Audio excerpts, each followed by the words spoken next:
벌써 눈물이 날라고 그래요. 한국 근현대사의 질곡을 온몸으로 겪으시면서 통찰과 울림으로 우리 사회의 거울이 되어주셨던 분. 지난해 올해 우리 사회에 참 많은 어려움을 겪고 있는데 이럴 때 신 선생님이 계셨다면 과연 어떤 말씀을 해주셨을까, 어떤 역할을 해주셨을까 하는 그런 아쉬움이 더더욱 큽니다. 그래서 오늘 좀 특별한 손님 한 분 모시고 이 신영복 선생님에 관한 이야기, 또 요즘에 우리 사회 이야기 해보려고 합니다. 신영복 선생님의 제자 가운데 한 분입니다. 여러분 좋아하시는 방송인 김재동 씨를 오늘 특별히 스튜디오에 초대했어요. 어서 오십시오. 네, 감사합니다. 네. 네, 초대해주셔서 감사합니다. 요새는 방송보다 거리에서 많이 보는 것 같아요. 아, 그렇습니까? 뭐, 거리에 지금 저만 있는 게 아니니까요. 아, 물론, 예. 네, 저만 있는 게 아니니까요. 네. 방송인이기도 하지만 방송인 이전에 사실은 그 사람들하고 함께 있는 마이크를 잡는 사람으로 시작했으니까요. 그게 아마 예전 말로 하면 광대일 거고요. 그리고 광대. 네, 극의 형태로 보면 오페라가 아니라 마당극일 거고요. 마당극. 네, 마당놀이는 더불어 함께. 화중이라고 저는 표현하는데요. 화중. 말을 하는 사람들. 이거 만든 표현이에요? 스스로? 네, 저는 오. 그렇게 뭐 그래도 제가 만들었다고 꼭 할 수는 없겠죠. 어디선가 들었을 거니까 아마 모든 지식 같은 것들이. 근데 모든 방송의 형태들이 사실은 사람들을 가르쳐야 될 대상. 예. 그리고 사람들은 1시간 반 동안 듣거나 마치 방송의 어떤 장식품처럼 마지막에 말하는 사람 따로 딱 정해져 있고 네. 나머지 그냥 듣고. 네. 그런 방송의 형태잖아요. 그게 예. 청중이라고 저는 보고요. 예. 근데 우리 마당극이나 줄을 탈 때 광대든 철저히 그 시대 사람들의 언어를 말 그대로 대변하거든요. 그렇죠. 대신해서 말하고 또 그 사람들이 직접 자기들의 사연을 이야기하고 지금 거리에서 그런 형태이기 때문에 저는 특별히 뭐 다른 형태를 하고 있다기보다 원래 제가 하던 일들을 옛날에 계속 하던 거. 네. 길거리에 사람들이 제일 많으니까 우리니까 그 거기 사람이 있어야죠. 있는 곳이라면 어디든 간다. 사람들이 있는 곳이라면 제가 어디든 간다기보다 네. 사람들이 거기 모여 있으면 거기가 제일 재밌지 않을까요? 예. 네, 거기가 제일 좋고 요즘 제일 태극기 모여 있는 데는 잘 안 가시죠? 근데 태극기가 글쎄요. 태극기는 사람들의 상징이어야 하는 것이잖아요.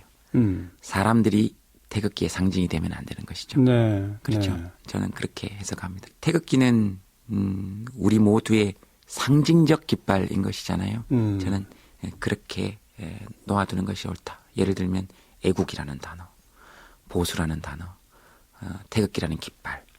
그 어떤 것도 단어 그 자체로 보면 나쁜 것이 한 개도 없거든요. 그렇죠. 예. 근데 그 단어를 가지고 가서 나쁘게 사용한 사람들이 있을 뿐이고 정치도 마찬가지잖아요. 정치라는 단어는 좋은 단어인데 그걸 누구에게 맡겼을 때 네. 좋은 정치가 되느냐 나쁜 정치가 되느냐. 그래요. 옛날 유신 때 이럴 때는 말이에요. 네. 법정에 피고인들이 서서 애국가를 부르면 경위들이 와서 입을 틀어 막았어요.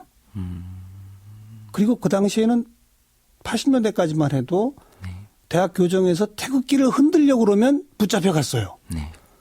그러니 참 이렇게 태극기라는 거 하나가 시대에 따라서 상황에 따라서 장소에 따라서 다 다른 의미를 갖는 거 아니겠습니까? 네. 미묘해요. 이런 거 보면. 네. 거리에서 사회를 보고 하면서 주로 만민 공동회식에 네. 이 자유 발언 네. 이렇게 뭐 나와서 하시고 네. 뭐 그때 이제 중간중간 추임새 넣고 분위기 만들고 이제 그런 역할을 주로 하시잖아요. 네. 깜짝깜짝 놀라지 않아요? 나와서 발언하시는 분들 얘기를 들으면서. 엄청 재밌습니다. 재밌죠. 네, 엄청 재밌고 시인도 나오고요.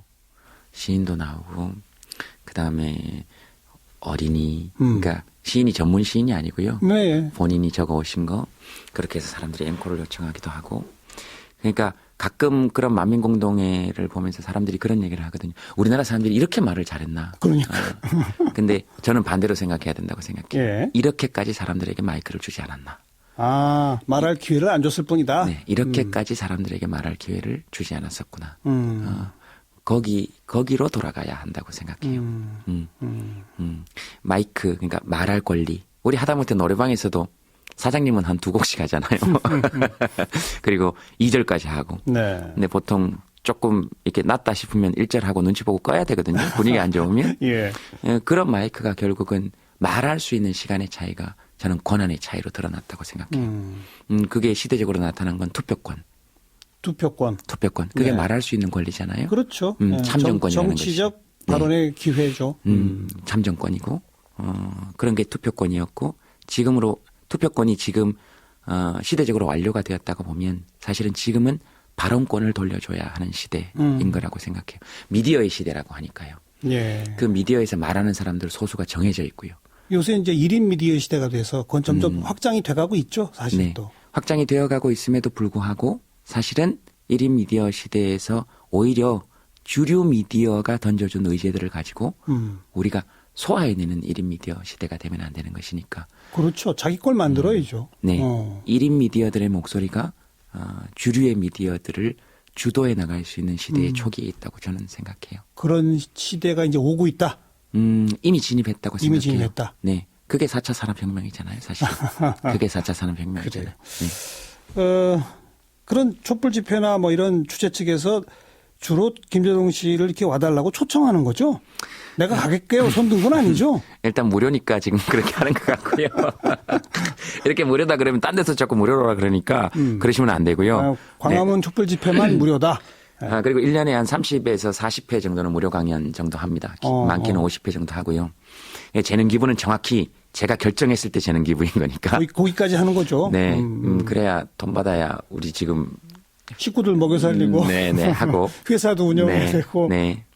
근데 만민공동회는 그렇게 처음에 제가 만민공동회라는 이름을 결정 지었을 때, 그 이름을 결정 지었을 때, 이게 사실 서재필 쌤께서 하신 거잖아요. 예. 그리고 고종이 처음으로 어찌됐든 나와서 호통만 치고 돌아가긴 했지만, 그리고 보부상들을 동원해서 만민공동회에 나온 사람들을 폭행하긴 했으나, 결론은 그렇게 됐으나, 최초로 시민들이 군항을 광장으로 끌어낸 행사거든요. 그래서 그 만민공동회의 완성판, 결정판. 그때는 끌어내기만 했지만 이번에는 네, 확실히 결정짓고 내려가게 해야 되지 않겠습니까? 네. 그래서 처음 시작한 거예요. 1월 달에 좀 계속 또 갑니까? 촛불 집회 매번 갑니까? 이제 그 다른 소도시들 6군데 정도 있습니다. 그분들은 또 상대적으로 광화문 광장보다 열악하죠. 집중받지 못했잖아요. 그렇죠. 하지만 그래서 오히려 그분들의 열정이 더 소중한 거 아닐까요? 네, 그러니까 가서 우리 잘하고 있다. 네. 그리고 우리가 옳다.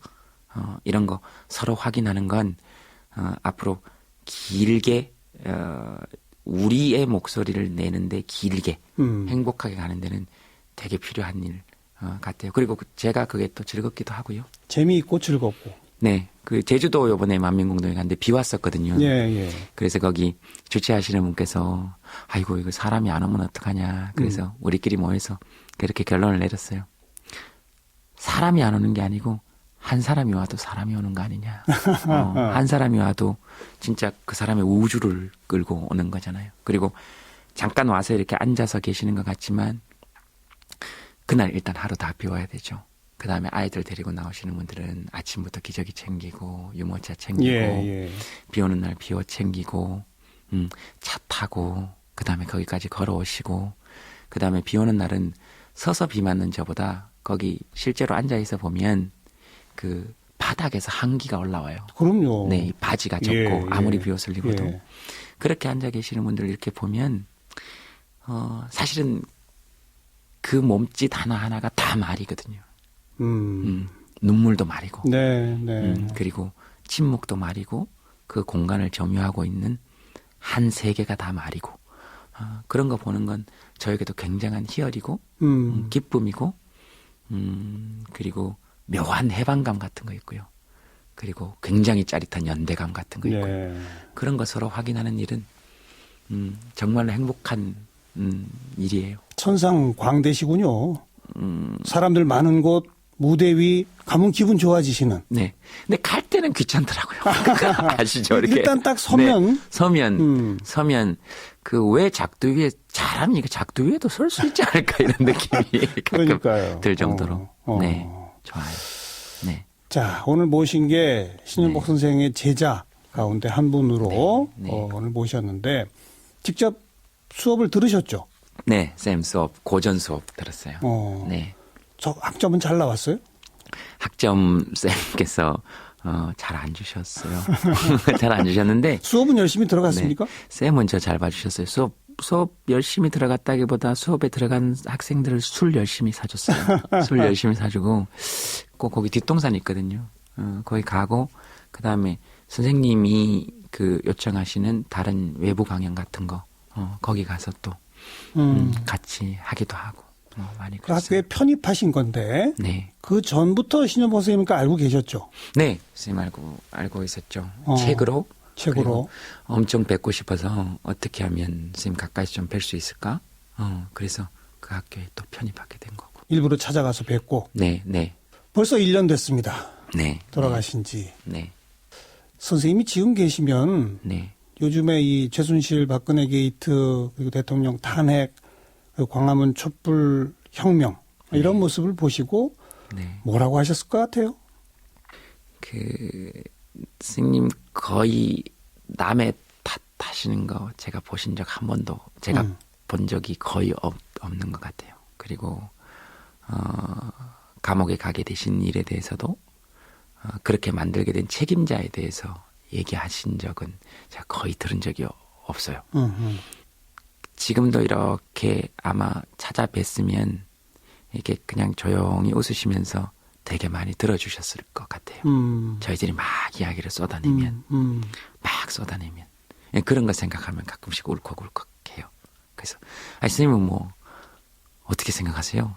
제가 이렇게 감히 잘 여쭤보지도 못하지만 예. 스님 말씀 안 하세요? 그러면 다 하셨잖아요. 여러분이 얘기 다 했잖아요. 네, 다 하셨잖아요. 똑같은 마음입니다. 네, 예. 늘 그렇게 말씀해 주셨던 게 가장 큰 말씀으로 저는 되게 많이 기억에 남아요. 저는 그런 모습이 늘 답이었거든요. 신현복 선생 계셨으면 신현복 선생께서도 광화문 그리고 전국의 촛불 시민들의 그 모습, 네, 그 아름다운 모습을 보고서는 신현복 선생님도 놀라셨을 것 같아요. 제가 감히 선생님이 살아계신다면 어떤 마음을 가지실지에 대해서 말씀드리는 게 제가 좀 조심스러워서 그런데요. 엄청 기뻐하시고 좋아하시고 봐라 우리 이 정도 수준의 사람들 된다? 아니냐. 이 정도 수준의 사람들 아니냐. 우리가 이런 사람들 아니냐. 그러면서 늘 그 유머도 있으셨기 때문에 그리고 아마 글씨 하나 또 쓰셨을 거고 그러셨겠죠. 그 글씨 이렇게 그림처럼 글씨처럼 그림과 서화. 글씨 네, 아마 촛불 시민들을 여러 모습으로 그려내셨을 것 같아요. 그러니까요. 그거 선생님께서도 매우 놀라시고 기뻐하고 네, 흐뭇해하고 내가 뭔가 이분들한테 뭔가 좀 기록을 남겨야 되겠다. 이런 어떤 의무감도 가지셨을 것 같아요. 네. 또 아마 글씨 쓰시고 그림 그리시고 편찮으셨겠지만 또 아마 그렇게 하셨을 것 같아요. 그렇게 조용히 그렇게 막 하다가 우리 지쳐서 가면 늘 가서 우리가 자랑해도 들어주시고 원망해도 들어주시고 그러셨어요. 아마 그런 또 아랫목 같은 역할도 해주시지 않으셨을까. 왜냐하면 또 분열될 수 있잖아요. 네. 분열이라는 게 늘 나쁜 것은 아니지만 지금까지 우리 혁명들이 뭐 듣고 계시는 청취자분들이 더 잘 아시겠지만 60년의 혁명도 그랬고 60년의 혁명도 그랬고 4.19 직후에 5.16이 왔고요. 네. 87년 이후에 네. 노태우 당선이 왔고요. 네. 그리고 서울의 봄 이후에 전두환이 왔고요. 그렇죠. 네. 그러니까 그렇게 해서 사실은 다 시민이 만들어 놓은 열매를 개들이 와서 따먹었거든요. 표현이 좀 과격하지만 더 과격한 표현을 찾지 못해서 죄송합니다. 예. 네. 그래서 이번만큼은 그렇게 되지 말자라고 하는 게 지금 우리 시민들의 생각이라고 저는 그렇죠. 개인적으로 생각해요. 그렇죠. 그리고 또 지금 그런 방향으로 나아가야 한다고 생각하고요. 그런 데 대해서 아마 많은 사람들의 이야기를 들어주시지 않으셨을까. 선생님 늘 그러셨거든요. 선생님 글씨에도 나와 있지만 교학상장. 가르치고 배우면서 서로 함께 가르치며 배운다. 함께 성장한다. 네, 네. 그리고 제가 정확히 기억하는지는 모르겠지만 배운다는 것은 자기를 낮추는 것이고 가르친다는 것은 다만 희망에 대해서 이야기하는 것이다. 그리고 궁극적으로 나아갔을 때는 배우는 사람과 가르치는 사람의 경계가 없어지는 것이 진짜 배우고 가르치는 것이다. 그렇게 말씀하셨는데요. 아마 그걸 또 몸소 보여주시지 않으셨을까. 그래서 스님 말씀을 들으면 늘 뭔가 가르침을 받는다 이런 느낌이 들지 않았어요. 기본적으로 가르침을 받고 싶긴 한데 우리가 뭔가 멘토 열풍 이런 거 있을 때도 왜 배워야 된다. 우리는 배워야 될 사람들이다. 우리는 모자란 사람들이다. 우린 부족한 사람들이다. 지금 사실 미디어나 이런 것들이 저는 그렇다고 생각하거든요. 어떤 한 사람이 얘기하면 대중은 우매해서 배워야 되는 존재들이고 광장에서도 가끔 어떤 정치인이 막 얘기를 하면 우리는 그걸 듣고 선택해야 되는 존재고 일방적으로 끌려가는 존재고 강조하셨던 그 대목이죠. 근데 그게 아니고 사람들은 그런 존재가 아니거든요. 전문가는 조금 깊이 알지만 모든 사람은 모든 것을 알잖아요. 그래서 아마 사람들이 모두 말할 수 있도록 또 그런 길들을 함께 고민하면서 배우고 가르치는 것의 경계를 없애주는, 허물어버리는. 그래서 진짜 사람들의 시대를 여는 거기에서 일어나는 갈등을 잘 들어주시는 그런 역할을 하시지 않으셨을까. 이렇게 그런 생각 품어주시는, 다 들어주시는 이런 게 어떤 어른의 모습이잖아요. 우리 시대에 지금 어른이 없다 뭐 이런 얘기 주로 하지 않습니까? 앞에 앉아 계시는데 왜요? 왜 그러세요? 정말로. 그러니까 그런 시현보 선생님 같으신 그런 어른들 그 모두가 좀 그래 저분은 존중할 수밖에 없어. 뭐 이런 뭐 정파와 이념과 이런 걸 떠나서 그런 모습을 보여주시는 어른 참 그런 어른이 많아야 좋은 사회죠 사실. 제가 거기 뭐 얘기할 수 있는 자격이 있을지는 모르겠지만 그런 어른이 그리운 건 틀림없어요. 저희들 제 또래만 해도 아직 기댈 어른들이 필요한 세대거든요. 근데 흔히 말하는 꼰대처럼 그런 게 아니고 야 이쪽으로 가 저쪽으로 가 선택해 이것이 아니고 뭘 하고 싶은데 그렇죠. 아무것도 안 하고 싶어요. 그러면 그래? 그러면 아무것도 하지 마. 괜찮아. 선생님 저한테 해주셨던 말씀 중에 그런 거 있었어요. 그 사람은 생각하는 시간이 중요하고 그다음 그것보다 더 중요한 건 아무것도 생각하지 않는 시간이 더 중요하고 또 그것보다 더 중요한 건 아무것도 생각해야 될까 말아야 될까조차도 생각하지 않는 시간. 그걸 요즘 말로 하면 선생님이 그렇게 직접 말씀하셨어요. 멍 때리는 시간이 제일 중요하다. 그것만큼 행복한 시간이 없다. 자꾸 배우려고 뭐 하지 마. 안 해도 되고 멍 때려도 된다. 그래서 제가 한번 여쭤봤어요. 그래서 아마 제가 쓴 책에도 이렇게 그 선생님하고 에피소드 적어놨는데요. 오늘은 선생님 얘기하는 거니까 이렇게 좀 길게 얘기해도 되죠. 선생님 얘기는. 그래서 함께 우리 그리워하고 함께 눈 촉촉해지더라도 마음껏 얘기하세요. 그래서 선생님께서 그러셨어요. 선생님도 멍 때리시는 시간이 있으세요? 왜냐면 없으실 것 같아요. 맨날 글씨 쓰시고 막 이렇게 막 반듯하시고 그랬더니 그럼요. 그래서 어떻게 멍 때리세요? 그랬더니 그 햇볕 감옥에 있을 때도 왜 신문지 한 장 크기의 햇볕 때문에 사셨다 그러셨잖아요.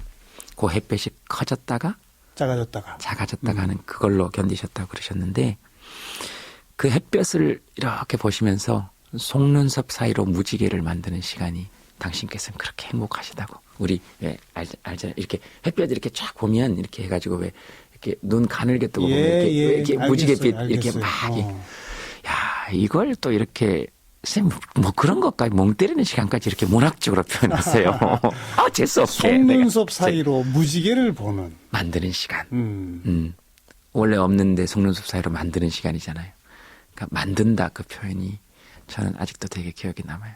그래서 그렇게 멍 때리는 것도 괜찮다라고 얘기해 주시는 어른, 그런 어른 그런 얘기 되겠죠. 자, 아까 우리 이야기 나누면서 시현복 선생님께서도 아마 지난 몇 달 동안의 한국 사회 변화, 특히 촛불 시민들 보고 놀라고 기뻐하셨을 것이다 이런 얘기 했잖아요. 김재동 씨도 마찬가지죠. 놀랬죠. 저는 정말 개인적으로 많이 놀랐거든요. 학교 다닐 때 뜀틀 해보셨어요? 안 해본 사람 누가 있습니까? 몇 단 넘었어요, 선생님? 기억이 안 나는데요. 7, 8단 이상 다 하지 않나요? 7, 8단이면 사실 굉장히 잘 넘으시는 거죠. 저는 그거 잘 못 넘어서 그 절대로 안 될 것 같은 단수가 있잖아요. 네. 그래서 막 뛰어가다가 무서운. 네. 네, 그래서 그 구름판을 못 딛는. 그렇지. 그죠. 네. 뭔가 이렇게 못 딛는. 그리고 넘어가다가 중간에 턱 퍼질고 앉는. 그렇죠. 겁나는. 네. 그 뜀틀 넘었을 때 왜, 야, 이거, 자기가 자기한테 놀라는 거 있잖아요. 야, 이게 되는구나. 네. 내가 해냈다, 뭐 이런 거. 네. 저는 그런 느낌이에요. 그러니까 저 사람들이 놀랍다가 아니고 우리니까요. 그러니까 그런 느낌이 나도 들어요. 놀라고 모두가 함께 놀라는. 우리가 놀래는 거죠. 예. 우리가 함께 해낸 거니까. 그러니까 한 몇 천만이 함께 단체줄 넘기를 야 이거 100번 연속은 아무도 안 걸리고 도저히 못 넘을 거야. 근데 끝나고 나서 그러니까 누가 누구한테 야 너 잘했고 이번에 잘 넘었네 이런 게 아니고 쳐다보면 모두가 함께 넘은 모두가 다 같이 모두가 함께 넘은 모두가 함께 넘은 그걸 굳이 말로 하지 않아도 네. 그런 느낌. 네. 예. 그러니까 이거 보고 놀랬다 이렇게 하는 게 아니고 사실 이건 저한테도 자격 있는 거잖아요. 그렇죠. 그렇게 모두에게 자격 있는 것처럼. 예. 광화문 광장에 가보면 말하지 않아도 그런 기운이 느껴지는 거죠. 서로가 서로에게 굉장히 고맙고 그 서로가 서로에게 놀라고 굉장히 배려하고. 네. 네. 네. 그러니까 그 백몇십만이 모여도 사고 하나 안 난다는 거는요 거의 기적이에요. 네. 그러니까요. 세계적으로 좀 그런 유래를 기억하지 못합니다, 솔직히. 네. 그 3.1운동의 공약 3장에 보면 공약 3장 마지막 장에 제가 정확히 기억하는지 모르겠지만 다만 질서로.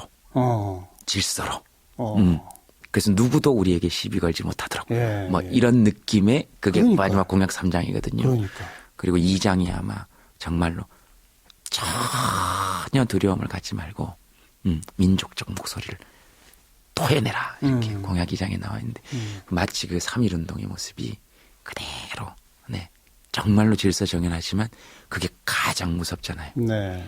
그게 가장 무섭잖아요. 뭘 아주 많이 외우고 있군요. 3.1운동 공약 2장 3장은 또 어떻게 이렇게 외우고 있어요? 공약 2장 3장 정확하지 않아요. 찾아봐야 됩니다. 그래서 제가 말씀드리는 제가 또 건 하나 놀란 게 저기 네. 광화문에서 김재동 씨가 헌법 1조부터 시작해서 쫙 하는 걸 옆에서 들었는데 아, 스님 계셨어요. 어떻게 이렇게 다 외워요 그런 걸? 아, 그거요? 네. 진짜 외운 거 아니고요. 다시 검토해 봐야 됩니다. 몇 점 맞는지 저 틀리면 어때요? 검토해 봐야 되는데. 근데 저는 한 4-5개 하고 말 줄 알았더니 네. 아니 한 30몇 개까지 가던가? 그 시 같았어요. 제가 처음 읽었을 때 헌법을? 네, 헌법이 시 같았고 제가 제일 처음 먼저 접한 헌법 구절이 문주석 판사가 쓴 칼럼 중에서 예. 헌법 구절만 이렇게 몇 개 나눈 거기서 이렇게 그냥 이렇게 스쳐 지나가면서 보다가 그 37조 1항인데요. 예, 이건 제가 정확하게 기억합니다. 37조 1항인데요. 거기 그렇게 돼 있었거든요. 국민의 자유와 권리는 헌법에 열거되어 있지 아니하다는 이유로 경시되지 아니한다. 네. 근데 그 구절을 딱 읽는데 저는 그런 느낌이 들었어요. 비웃으실지 모르겠지만 근데 저는 헌법의 최종 해석권은 변호사나 검사에게 있는 것이 아니라 시민 모두에게 있어야 한다고 생각하거든요. 왜냐하면 시민 자체가 헌법이니까. 네.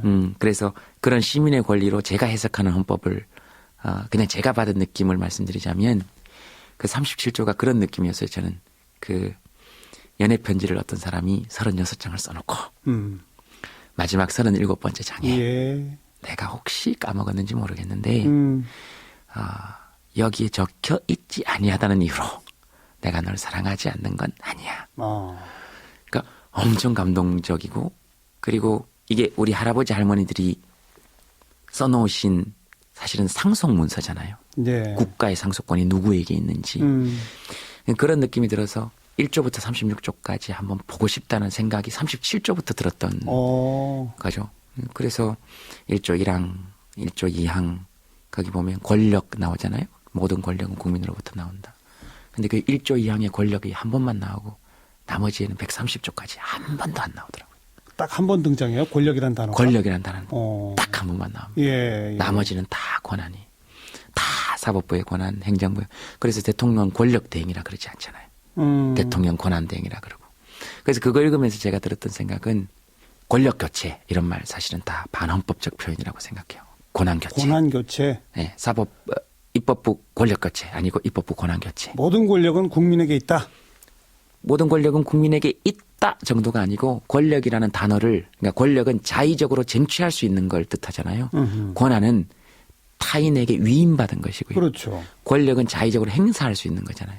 그러니까 국민 이외에는 권력 자체를 잡을 생각을 하면 안 된다 하는 게 저는 우리 헌법 정신이라고 생각해요. 이야, 뭐 우리 그냥 흔하게 네. 뭐 권력 투쟁, 네. 권력자들 네. 이런 말 많이 쓰는데 다 잘못된 말이군요. 네. 권한 투쟁. 어. 네. 권력은 오로지 시민들만 자의적으로 사용할 수 있는 단어인 거죠. 그래서 가끔씩 국회의원들 왜 어깨 힘줄 때 그런 얘기 하잖아요.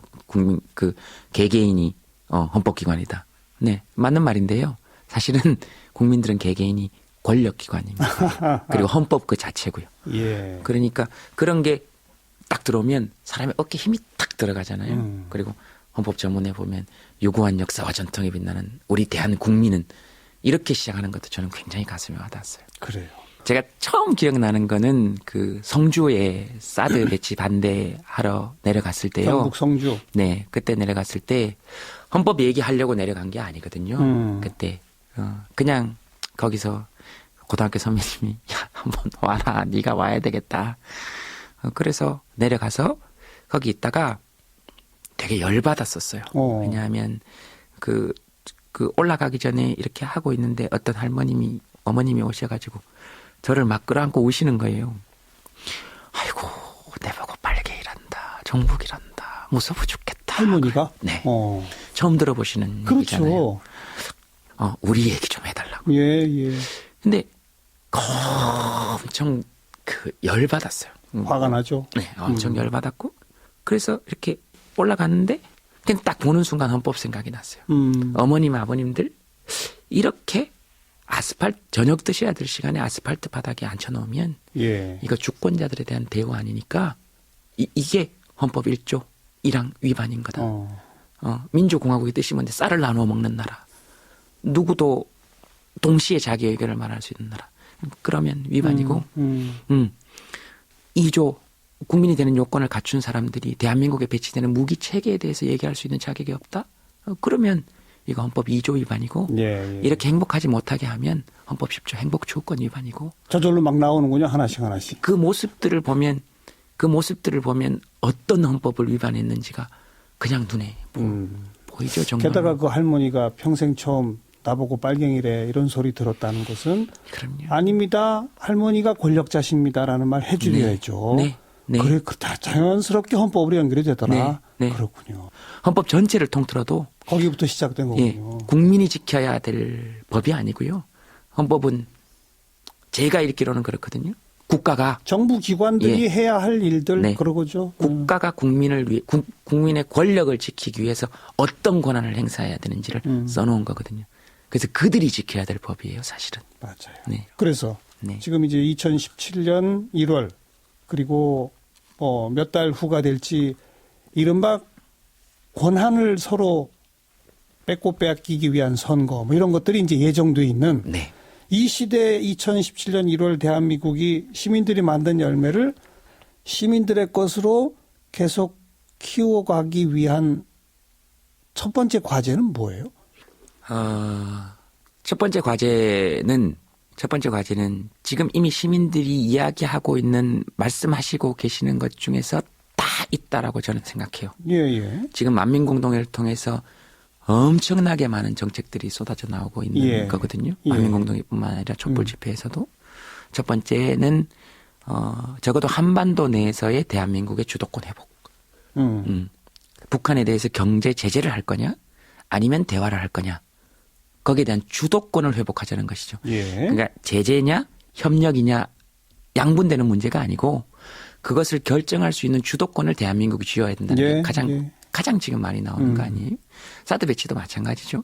사드가 만약에 정말로 필요하다면 중국이 반대한다 해도 설치할 수 있어야 해요. 물론이죠. 근데 사드가 만약 정말로 필요하지 않다면 미국이 하라 그래도 하지 않을 수 있어야 되거든요. 그런 대한민국의 주도권. 그런 대한민국의 주도권이고 그리고 그것이 필요하다고 하더라도 국민의 허락을 최종적으로 구하겠다는 헌법적 정신을 가진 권한이 필요한 것이죠. 예, 예. 좋습니다. 그게 1번이고. 그게 1번이고요. 지금 두 번째는 경제의 시민 주도권 회복인 것이죠. 예, 예. 그게 지금 나오고 있는 게 최저임금 10,000원, 그다음에 재벌들에게만 집중되어져 있는 경제 정책들, 이런 것들이 시민들 위주로 경제 정책이 재편되어야 한다는 것이죠. 그렇죠. 최저임금 10,000원 같은 건 자영업자분들은 지금 당장 힘드실 수 있으니까 지금 현재 최저임금은 자영업자들이 지급을 하고 그다음 나머지 10,000원 정도의 차등 부분 적어도 3,000원 정도 되는 부분은 정부에서 한시적으로 보조하는 방안. 뭐 정책 패키지로 네. 이미 다 있어요. 네, 그러니까 자영업자들 지원하기 위한 방법들이. 그렇게 되면서 나오는 여러 가지 누구도 상처받지 않는 방안. 다만 우리를 위한 경제 정책을 만들어내달라. 좋습니다. 경제에서의 시민 네, 주도권. 경제에서의 시민 주도권 회복. 세 번째는 세 번째가 정치에서의 시민 주도권 회복이 되겠죠. 예를 들면 국회의원 탄핵권은 지금 현재 셀프 탄핵 외에는 방법이 없는 것이죠. 자기들끼리 3분의 2가 동의해야 제명하는데 예. 그런 일은 거의 없을 거라고 봐야 된다는 것이죠. 그러니까 국민들한테 그것도 줘야 한다. 네. 국회의원 탄핵권. 예를 들면 당선 1년 후에는 지역 주민의 과반수 발의, 과반수 찬성이면 국회의원은 탄핵한다. 시민 소환제 뭐 이런 네. 것들이죠. 네. 그런 게 헌법에 명시되어야 하는 것이고 대통령 탄핵도 마찬가지죠. 지금 최종 권한은 헌법재판소에 있다는 것이죠. 네. 물론 국민의 대의기관인 국회에서 탄핵 절차를 밟긴 하지만 65조에 그렇게 명기되어 있는데 65조에 국민 대통령 탄핵권 같은 것도 함께 명기가 되는 것이 옳다.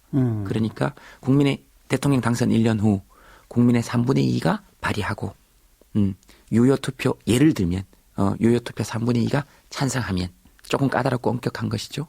왜냐하면 함부로 또 역시 탄핵이 해서는 되면 안 되는 것이니까. 예, 예. 다만 명시적으로 국민이 대통령을 탄핵할 수 있는 길을 헌법적 권한으로 열어놓는 것이 그렇게 되면 대통령의 권한은 저는 자연히 분산된다고 봐요. 그 출발선부터 개헌에 대한 얘기를 하는 것이 시민의 정치 주도권 회복의 첫 출발점이 되지 않겠냐. 한반도 내 대한민국의 주도권 확보, 경제에서의 시민 주도권, 정치에서의 시민 주도권. 이것이 지금 시민들이 만든 열매를 더 풍성하게 갖고 가는 길일 것이다. 이게 네. 우리의 과제다. 네. 이런 말씀이고. 되겠죠? 그걸 되게 하려면 네. 그걸 되게 하려면 지금까지는 카지노 방식의 선거를 한 거거든요. 카지노에 가서 우리가 돈을 따지 못하는 돈을 딸 수 없는 이유는 패를 우리가 질 수 없기 때문에 예, 예. 세팅도 다 거기서 하고 그리고 늘 딜러가 돌리고. 그럼 어떻게 해야 돼요? 근데 고스톱은 그렇지 않죠. 패를 우리가 선이 주고. 바뀌죠. 예. 선이 바뀌죠. 예. 근데 지금까지는 다 정치인들이 패를 쥐고 있었다는 거죠. 그것도 엘리트 정치인들이. 결국 그 사람들 자리만 바뀌는 거잖아요. 여야 자리 바꾸면 한다는 것이. 물론 정도의 차이는 있겠죠. 그럼 시민이 패를 쥐는 방법이 뭡니까? 시민이 패를 쥐는 방법은 지금까지는 정치인들이 공약을 들고 나와서 자 1번 후보의 공약을 지지해달라. 2번 후보의 공약을 지지해달라. 그 시민들이 요구사항을 집약해놓고 네. 이 말 들을 사람 손들어 이렇게 해라 이거죠? 네. 3번 후보의 공약을 지지해달라. 그래서 우리는 3지선다 또는 4지선다 또는 5지선다. 그 중에 하나 고르는 거죠, 뭐. 하나 고르는 것밖에 안 되잖아요. 근데 지금은 촛불 혁명을 통해서 지금 아직 미완의 혁명이긴 하지만 사람들로부터 수많은 정책들이 쏟아져 나오고 목소리가 있고. 쏟아져 나오고 있으면 예. 이때 기존의 정치권이 와서 저를 지지해 주소요가 아니라 우리가 당신들을 지지합니다 하는 정치인을 뽑으면 되는 것이죠. 내가 이거 하겠습니다. 네. 예. 그렇게 되면 시민의 뜻을 누가 되더라도 받들 수 있는 구조를 즉 패를 시민이 줄 수 있는 구조를 예. 만들어낼 수 있다고 보는 것이죠. 예. 지금 시민의 역량이 거기까지 올라왔으니까. 시민의 요구에 복종하는 정치인을 우리가 고르면 된다. 네, 우리가 골라야 되는 것이죠. 저는 그런 선거 제대로 가는 것이 옳다. 그래서 대통령 선거가 아니라 부통령 선거다. 제20대 부통령 선거다. 대통령은 원래 정해져 있었고 그러니까 학급 선거로 치면 이건 반장 선거가 아니고 주번 선거가 돼야 되는 거죠. 마지막 질문이 될지 모르겠는데 네. 블랙리스트 뭐 이런 파문이 일기 훨씬 전부터 김대동 씨는 네. 수도 없이 잘리고 뭐 그랬잖아요. 아니에요. 그랬잖아요. 방송하다가 뭐 어디 한번 저 1인 시위 한번 하면 잘리고 어디 가서 무슨 시사적 발언 한번 하면 잘리고 뭐 몇 번 있잖아요. 아니요. 그건 사실관계가 확인이 안 됐기 때문에 그리고 그렇게 얘기하면 제가 염치가 없는 거죠. 왜냐하면 저는 어떤 데서 만약에 그렇게 되면 네, 그래서 네네 모두가 시간이 다 너무 많이 지났죠. 네. 모두가 다 인정하고 있는 걸 자꾸 부정하려고 그러지 마시고 지금 질문은 뭐냐면 점점 김재동 씨의 사회적 발언과 활동이 그러니까 정말 바람직한 의미의 소셜 테이너로서 확대돼 가고 있는 것 같이 보여요. 제 눈에 보기에 과거보다. 혹시 그러면 앞으로 내가 이 직업 방송인으로서 살아가는데 이게 혹시 장애가 되지 않을까라는 두려움 같은 건 가져온 적 없습니까? 10년 정도 되면 내공이 조금 생깁니다. 이게 지금 10년 차거든요. 예. 10년 차거든요. 그래서 이제 뭐 기관의 직원들도 만나봤고요. 만나보면 또 이렇게 얘기하다 보면 다 좀 통합니다. 뭐 이렇게 얘기하다 보면 다 좀 통하기도 하고 뭐 다 적어 놓은 거긴 하니까 노무현 전 대통령 노제 때도 그 일주기 때도 안 가는 게 좋지 않겠냐 그래서 가는 게 좋겠다. 만약에 제가 지금 여기서 안 가게 되면 당신들 나한테 협박한 거 된다. 예. 그럼 나중에 문제 생긴다. 근데 가지 말라 근데 내가 가면 우리 둘은 협의한 게 된다. 협의는 아무런 법적 문제가 없다. 예. 어떻게 하실래요? 가는 게 낫겠죠 그랬더니 가는 게 낫겠다고. 뭐 그렇게 얘기하고 이제 공력이 내공이 조금씩 생기죠. 그리고 두렵지 않습니까? 이렇게 물어보는 사람들이 있어서 별로 두렵지 않아요. 네. 걱정해 주는 사람들이 많으니까. 그러니까 두려운 건 사실인데 기본적으로 마이크를 잡았다는 건 사람들의 도움을 받았다는 거거든요. 좋습니다. 그러니까 뭐 큰 걱정 없습니다. 김재동 씨. 그러니까 출연료 이거는 좀 주셔야 돼요. 이거를 뭐 얼렁뚱땅 넘어가시거나. 물론 드립니다. 네, 주세요. 김재동 씨의 활동 공간이 방송 안이건 방송 바깥이건 점점 더 넓어질 수 있고 또 탄탄해질 수 있는 그런 것이 좋은 사회다. 이렇게 말하면 될 것 같아요.